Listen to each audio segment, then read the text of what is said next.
Antes eu vou falar de economia aqui no Jornal da Fã. Rodrigo Rocha, bom dia. Bom dia, Narciso. Bom dia a todos que estão nos acompanhando. Rodrigo, uma polêmica que se formou, aliás, duas polêmicas que se formaram nas redes sociais que eu gostaria de ouvir a sua explicação para elas. Primeira delas, taxinha das blusinhas voltou à pauta. Segundo informações de algumas agências de notícias, Correios e transportadoras passaram a ter prejuízos após o governo voltar a taxar as importações, compras de mercadorias até R$ 50. Qual é a sua avaliação sobre isso, Rodrigo? Olha, é sempre importante entender que a economia tem impactos positivos e negativos e alguns são de curto, outros de médio, outros de longo prazo. No curto prazo, é óbvio que aquelas pessoas que gostariam de comprar esses produtos mais baratos vão sentir ali no bolso e vão reclamar. É natural, o ser humano ele quer ter o bem, o serviço ali que ele está precisando o mais rápido possível e o mais barato possível.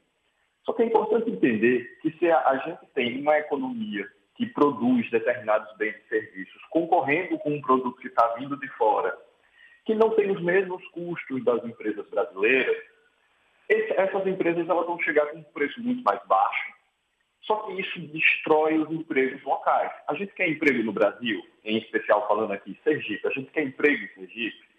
Se a gente quer emprego em Sergipe, a gente vai ter que ter produtos aqui em Sergipe que estão sendo produzidos pelas nossas indústrias e vendidos aqui no estado para que a gente tenha um emprego acontecendo aqui no Brasil. Porque quando a gente compra um produto, por exemplo, da China, o que a gente está fazendo é pagar o salário lá de um chinês.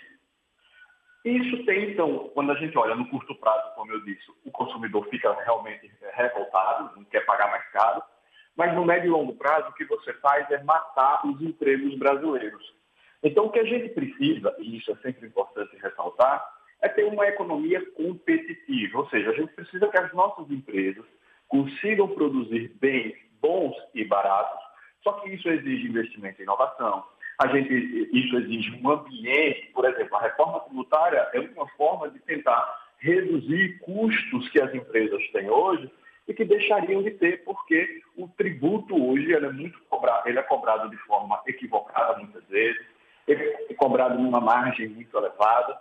Só que se a gente sair importando tudo, quando essa reforma tributária efetivamente sair do papel, o que a gente vai ter as empresas já dizimadas. Então, esse é um processo que é difícil, realmente, você ter já no curto prazo um resultado que agrade a todos, vai agradar alguns, desagradar a outros, mas imagina aquele comércio que está aqui no Aracaju querendo vender o seu produto e vem um produto da China chegando na porta da casa do cliente mais barato.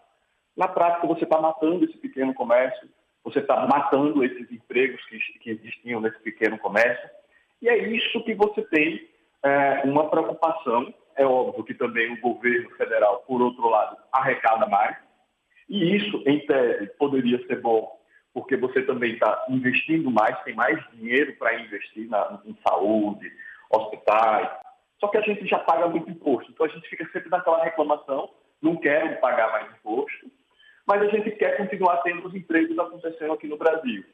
Então, esse é um desafio que qualquer economia do mundo enfrenta, porque o mundo todo concorre com a China, e a China consegue chegar com os seus produtos muito mais baratos nas economias, e isso vai gerando esse tipo de conflito. Perfeito. Com relação à inflação, o índice de inflação anunciado pelo Banco Central, 4,56% no acumulado dos últimos 12 meses. Na internet, meu amigo, a polêmica se deu, porque as pessoas parecem não estar percebendo que a inflação está nesse índice. A sensação é de que ela é muito maior. O que é que está acontecendo, Rodrigo, para que a sociedade tenha essa impressão? Bom, vamos lá. Primeiro é importante entender o que é que esse índice mede. Quando a gente fala de inflação, a gente está falando de uma cesta de bens e serviços que a sociedade, na média, consome. Só que existe esse índice, que é uma média do que a sociedade brasileira como um todo consome, e existe o que a gente chama de inflação pessoal. Por quê? Imagina que lá nessa cesta geral tem verduras, mas você é aquela pessoa que detesta comida saudável, não gosta de verduras.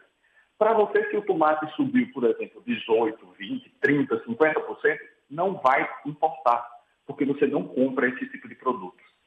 Do mesmo jeito que se o preço do tomate cair para metade do preço, também não vai fazer diferença na sua vida. Só que lá na cesta média está lá esse produto. Então você tem vários produtos que vão subindo, outros que vão caindo, e você tem uma média disso. Só que, na prática, no mundo real, o que a gente tem, e isso é feito no mundo todo, você não tem como medir a inflação de cada pessoa, você mede a inflação média da economia. Só que o dia a dia daquele cidadão, daquele pai de família, daquela mãe de família, daquela pessoa que está ali pagando as contas, ela na prática ela está indo no supermercado fazer as compras da casa dela. E aí, essas compras, é óbvio que ela vai sentir alguns produtos que, imagina que o outro lado, alguém que gosta muito de tomate, alguém que gosta muito do cafezinho, que a gente viu crescer o preço aí 70% em 12 meses.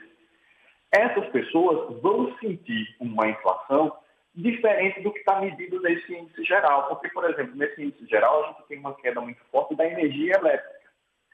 Só que, quando você tem ali uma queda forte da energia elétrica, mas os outros produtos que você vai no supermercado e o seu carrinho sai ali mais vazio do que costumava ser, porque você, com o mesmo valor, não consegue comprar mais a mesma quantidade de alimentos, em especial num país que boa parte da classe trabalhadora tem um salário mais baixo, e esse salário, então, ele tem que ali, a maior parte vai para a alimentação.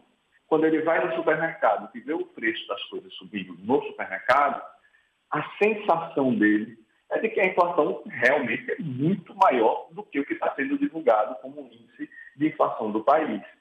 E isso é porque existe o que eu chamei no início aqui dessa minha explicação, inflação pessoal. Cada um vai ter a sua própria inflação, porque depende do que você consome.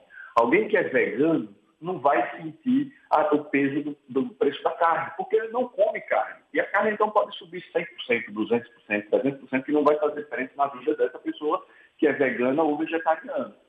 Agora, para alguém que gosta de um churrasquinho todo final de semana, é óbvio que para essa pessoa o preço da carne vai fazer toda a diferença. Alguém que gosta de café, a maioria da população aqui brasileira adora um cafezinho, vai sentir uma inflação pesada, porque ele está ali comprando um café que é bem mais caro. Outros que não tomam café não vão ter esse sentimento de que a inflação está muito mais alta. Então, de forma geral, de forma resumida, o que a gente precisa entender?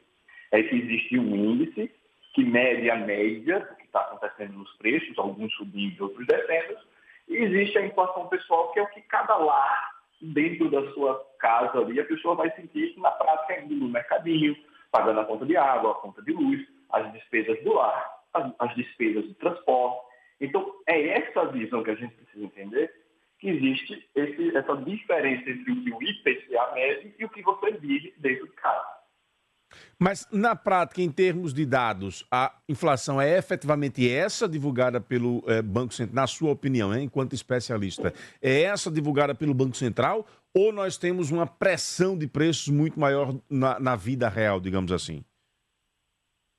Bom, só um pequeno detalhe que é importante entender que quem mede isso não é o Banco Central, é o IBGE. Certo. O Banco Central ele toma essa inflação como base. E o IBGE, ele divulga, não são dados fechados. Por exemplo, se você pegar aqui, eu tenho o dado de Aracaju.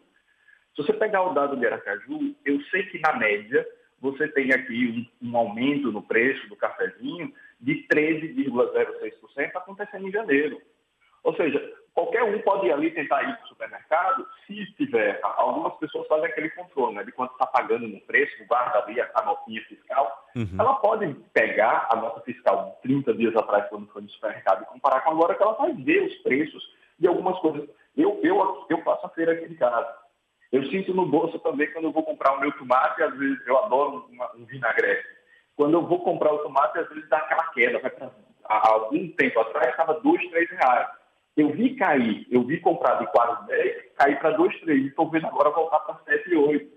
Ou seja, a gente sabe disso, é natural. Esses dados, eles mostram a realidade, só que é uma realidade média. E aí a população, ela pode não ter esses sentimentos, porque ela sente mais quando aumenta do que quando baixa. É óbvio que a dor de ver ali o preço das coisas subindo marca muito mais. Mas, de forma geral, até que se prove o contrário, não pode descredibilizar uma pesquisa que está ali, os dados abertos, qualquer um pode ir lá conferir. Pega uma notinha fiscal de um mês atrás do seu supermercado e pega de hoje e vai comparando com o preço que está ali. Está lá na internet. O preço da batata, qual foi, quanto subiu, quanto desceu, o preço da energia, pega a conta da energia, vê se realmente a conta da sua energia no quilowatt-hora, é sempre importante entender, não é a conta geral, se você consumiu mais esse mês, é óbvio que você vai pagar mais, mas se você pegar as contas de casa, você vai ver que algumas coisas realmente sobem e outras descem. Só que se você consome mais das coisas que sobem, é óbvio que você vai sentir mais do que alguém que não consome tanto, por exemplo, o café. Não vai sentir tanto como alguém que bota ali 5 pacotes de café, 10 pacotes de café, porque bebe muito café. Essa pessoa vai ter sentido muito mais. Perfeito. Meu caro Rodrigo Rocha, muito obrigado pela sua participação aqui no Jornal da Fam, pelas explicações. É sempre bom ouvi-lo para esclarecer os fatos que geram dúvidas aí nesse setor da economia. Viu? Um bom dia de trabalho. Agradeço, sempre um prazer estar aqui falando um pouquinho da economia. Um ótimo dia para você e para todos que estão nos acompanhando. Tá aí, portanto, a repercussão dessa entrevista você vai acompanhar no fanfm1.com.br. O Rodrigo Rocha trazendo aí a opinião dele, explicando pra gente porque que muitas vezes a gente na prática sente uma pressão dos preços, parecendo que a inflação está nas alturas, diferente dos índices anunciados aí pelos órgãos competentes, pelos setores da economia responsáveis por este acompanhamento mensal.